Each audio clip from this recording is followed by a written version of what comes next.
دل کو سجا رکھا ہے۔ عزیزان گرامی وقار، محب گرامی،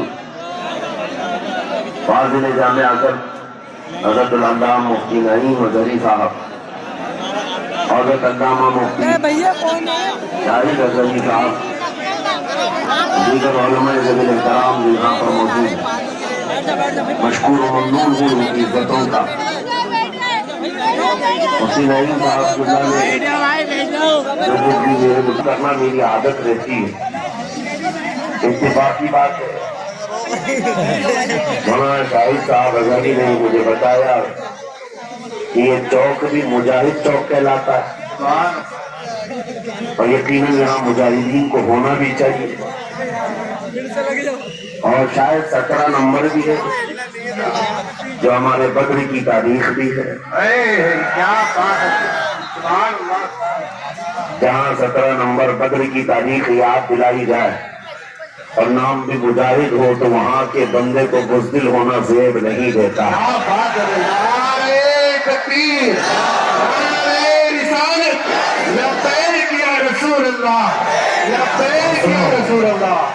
اے سنی نوجوانوں، آپ کے اس جلسے پاک میں آنے سے قبل ڈاکٹر سمیع صاحب نے مجھے یہ حالات بھی سنائے اور بتا رہے تھے کہ یہاں اس طرح کی واقعات اور خرافات بھی چل رہی ہیں، لیکن ساتھ میں ایک افسوسناک خبر یہ بھی ملی، ایک اتنا بڑا گنجان آباد علاقہ جس پر ظالموں کی بری نظر لگی ہوئی ہے اور وہ تمہارے گھروں سے تمہیں بے گھر کرنے کی کوشش میں لگے ہوئے ہیں۔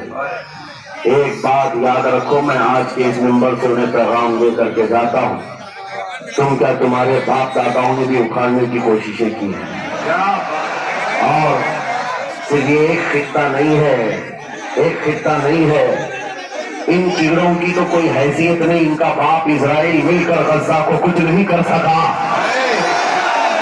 قتل کرنے کا مطلب فنا کرنا نہیں ہوتا۔ اسرائیل جیسی ظالم طاقت جس کے پاس سپر پاور طاقتیں پیٹریوٹ میزائل بھی ہیں، دادا امریکہ ساتھ میں کھڑا ہوا ہے، یورپی یونین ساتھ میں کھڑی ہے، اور نہتے کنکریاں لے کر کھڑے ہونے والے بچوں کا مقابلہ کر رہے ہیں، اور ایک دو نہیں 10,000 سے زیادہ قتل بھی کر ڈالے، بچوں کو مار بھی دیا، لیکن پیٹ نہیں بھرا، ڈر ختم ہی نہیں ہوا، وہ ڈر ابھی بھی ختم نہیں ہوا۔ ہزاروں کو قتل تو کر لیا، لیکن رات کی نیند اور چین ابھی بھی بیکار ہے، غارت ہے، کیونکہ انہیں اندازہ ہے اس بات کا کہ ان میں ایک بھی زندہ باقی رہ گیا تو کل کا وہ صلاح الدین بن سکتا ہے، تاریخ دہرائی جا سکتی ہے۔ تمہارے علاقوں کو اکھاڑ پھینکنے اور اس کو بے گھر کرنے کی ایک ہی سازش ہوتی ہے کہ یہ غلامان امت محمدیہ میں رسول پاک صلی اللہ تعالیٰ علیہ وسلم کی اس امت میں کوئی شیر بیدار نہ ہو جائے، ورنہ کتوں کی نیند حرام کر کے رکھ دے گا۔ میرے عزیزو، اپنی ویلیو سمجھو، اپنی حیثیت سمجھو، جب تمہارے ساتھ بری نظر لگ جائے تو تمہارے عروج و ارتقاء کی منزلیں شروع ہو جاتی ہیں۔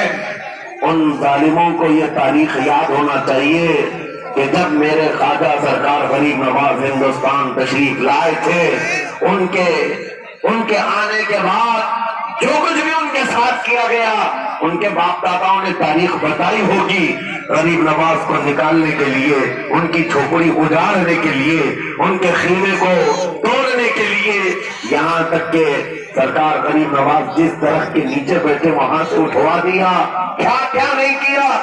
لیکن آج تاریخ 800 سال کے بعد بھی سنت کے ساتھ تھپڑ مار کر کے بتا رہی ہے، جس کو تم یہاں سے بے گھر کرنے کی کوشش کر رہے تھے، اللہ نے اسے ایسا بادشاہ بنایا، تمہاری حکومتیں 5 سال کے بعد ڈیل ڈول ہونے لگتی ہے، اور اس مرد قلندر کی حکومت 800 سال سے چل رہی ہے، وہ بھی گردنوں پر نہیں لاکھوں دلوں پر حکومت قائم ہے۔ کیا بات ہے، قرآن میں اللہ فرماتا ہے وَأَمَّا مَا يَنْفَعُ النَّاسَ فَيَمْكُثُ فِي الْأَرْضِ، جو لوگوں کو نفع دیتا ہے وہ زمین میں برقرار رہتا ہے، قرآن کی آیت پڑھ کر کے میں تمہیں حوصلہ دیتا ہوں، تمہیں یہ حوصلہ دیتا ہوں۔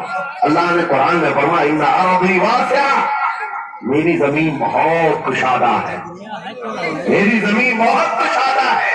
رب تعالیٰ فرماتا ہے وَلَقَدْ كَتَبْنَا فِي الزَّبُورِ مِن بَعْدِ الذِّكْرِ أَنَّ الْأَرْضَ يَرِثُهَا عِبَادِيَ الصَّالِحُونَ، ہم نے زبور میں یہ لکھ دیا ہے کہ ہم اس زمین کا وارث نیک بندوں کو بنائیں گے۔ آپ اس بات کے خوف میں نہ رہے، اس بات کے خوف میں نہ رہے۔ عزیزان گرامی وقار، جو کام تمہیں کرنے کے لیے کہا گیا ہے وہ کیا ہے؟ وہ ایک ایسا انقلاب اس زمین سے آنا چاہیے، ایک ایسا انقلاب۔ آپ کو میں ایک بات بتا دوں تاریخ میں، جو تمہاری سچویشن اور تمہاری حالت کے مطابق، اور اس کے بعد کفار و مشرکین کا ظلم شروع ہو گیا، غریب صحابہ کو پکڑ کر مارتے تھے۔ حضرت بلال حبشی، حضرت خبیب بن عدی، حضرت خباب بن الحارث، حضرت زید بن دثنہ، حضرت عمار بن یاسر، یہ وہ صحابہ ہیں جن کو صرف مارا نہیں گیا ہے، آگ میں تپایا گیا ہے، سب کا کیا۔ موب لنچنگ مکہ کے ظالم کرتے تھے،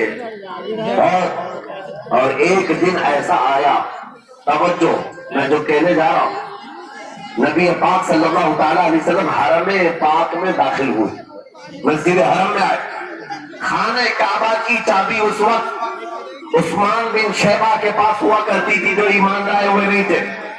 یہ حضرت عثمان غنی نہیں ہے، وہ دوسرے عثمان ہے۔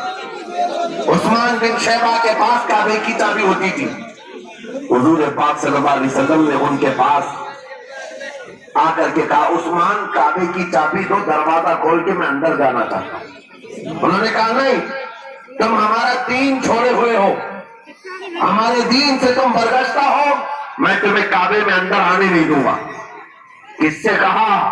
کائنات کے آقا و مولا رسول اللہ سے۔ حضور نے کچھ نہیں کہا۔ توجہ، میرے آقا نے فرمایا عثمان یاد رکھنا، ایک دن یہ چابی میرے پاس ہوگی، اور یہ چابی میں جس کو چاہوں گا دوں گا، اور قیامت تک اس سے کوئی چابی چھین نہیں سکے گا۔ سبحان اللہ، سبحان اللہ۔ اتنی بڑی بات، جبکہ مکہ کے حالات بہت الگ تھے، جگہ جگہ صحابہ کو مارا جا رہا تھا، اور چھپ چھپ کر کے اسلام کی تبلیغ کی جا رہی تھی۔ اس زمانے میں میرے آقا فرماتے ہیں عثمان یہ چابی ایک دن میرے ہاتھ میں ہوگی کعبے کی، میں جسے چاہوں گا عطا کروں گا، اور پھر قیامت تک اس سے کوئی چابی نہیں چھین سکے گا۔ یہ حدیث پاک میں موجود ہے۔ عثمان بن شیبہ کہتے ہیں پہلے تو مجھے ہنسی آئی، کیونکہ یہ خانہ کعبہ کی چابی کی ذمہ داری عام نہیں ہوتی، خاندانی ہے، برسوں سے چلی ہوئی وراثت کے ساتھ آتی ہے۔ کہ جب رسول اللہ ہجرت کر کے چلے گئے مکہ، صحابہ بھی گھر بار چھوڑ کر چلے گئے۔ عثمان بن شیبہ کہتے ہیں اب تو دل میرا چوڑا ہو گیا، کہاں مجھ سے چابی لینے کی بات کر رہے تھے، کہاں ان کا گھر بھی نہیں بچا، گھر بھی چھوڑ کر جانا پڑا۔ اگر کل تمہارا گھر چھوڑ کر جانا پڑے تو میری یہ بات یاد رکھنا، اس حدیث کو یاد رکھنا۔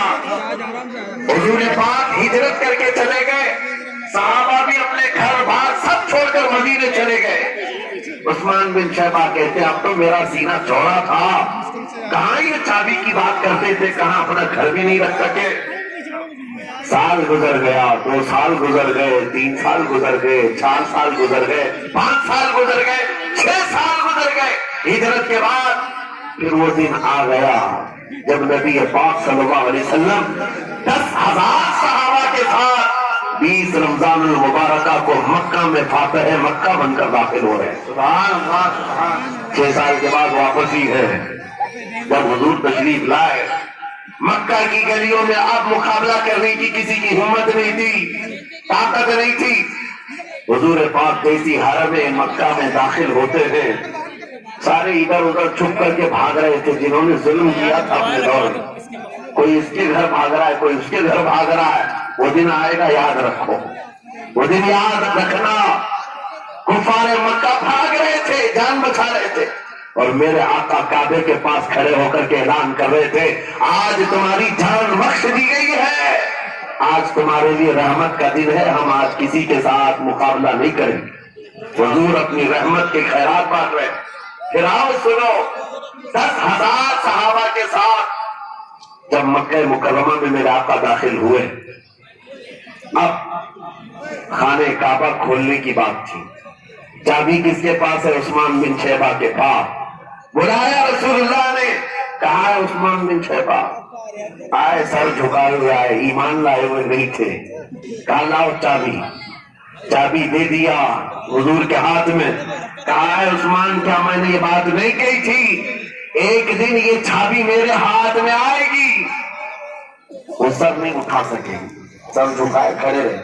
میرے آقا نے اپنے ہاتھوں سے چابی کھولا، خانہ کعبہ کا دروازہ کھولا، اور وہاں سے سارے شرک و کفر کی آلائشوں کو پاک کیا۔ پھر اس کے بعد چابی بند کر کے، اب سنو، میرے آقا باہر آئے اور فرمایا آج میں یہ چابی ایسے آدمی کے ہاتھ میں دوں گا جس سے قیامت تک کوئی چھین نہیں سکے گا۔ کتنا بڑا فرمان ہے میرے آقا کا۔ حضور نے جب یہ فرمایا تو جو بڑے بڑے صحابہ تھے ان کے دلوں میں خواہش تھی کاش چابی ہمیں مل جائے، ہمارے خاندان میں چلتی رہے۔ وہاں صدیق اکبر بھی ہے، فاروق اعظم بھی ہے، عثمان ابن عفان بھی ہے، حیدر کرار بھی ہے، رضوان اللہ علیہم اجمعین۔ سب صحابہ کے دل میں خواہش تھی یہ چابی ہمیں مل جائے۔ میرے آقا صلی اللہ علیہ وسلم نے سب کی طرف دیکھا اور پھر آیت پڑھی، ان اللہ یأمرکم ان تؤدوا الامانات الی اہلھا، بے شک اللہ تمہیں حکم دیتا ہے امانت اس کے اہل کے سپرد کر دو۔ یہ آیت پڑھ کر کے میرے آقا پھر اسی شخص کو بلاتے ہیں جن کے پاس پہلے سے چابی تھی، عثمان بن شیبہ قریب آؤ، قریب آؤ۔ وہ کہتے ہیں میری تو حالت غیر تھی، آج تو میں مجرم بن کر کے آیا تھا، قیدی بن کر کے آیا تھا، مجھے تو آج مارا جانا تھا، ایمان لائے ہوئے نہیں تھے۔ حضور نے کہا یہ چابی واپس میں تم کو ہی دیتا ہوں اور صبح قیامت تک ہی تمہارے خاندان میں رہے گی۔ اتنا کہنا تھا، عثمان بن شیبہ نے پکار کر کہا لا الہ الا اللہ محمد رسول اللہ۔ میرے عزیزو آج بھی جا کر دیکھ لینا، دسیوں بادشاہ آئے ہوں گے، سینکڑوں حکومتیں بدل گئی ہوں گی، خانہ کعبہ کی چابی آج بھی عثمان بن شیبہ کے خاندان میں ہی موجود ہے۔ وہ صحابی رسول، میں یہ حدیث اس لیے آپ کے سامنے عرض کیا، تم اس رسول کے امتی ہو، اس رسول کے امتی ہو جنہیں ایک بار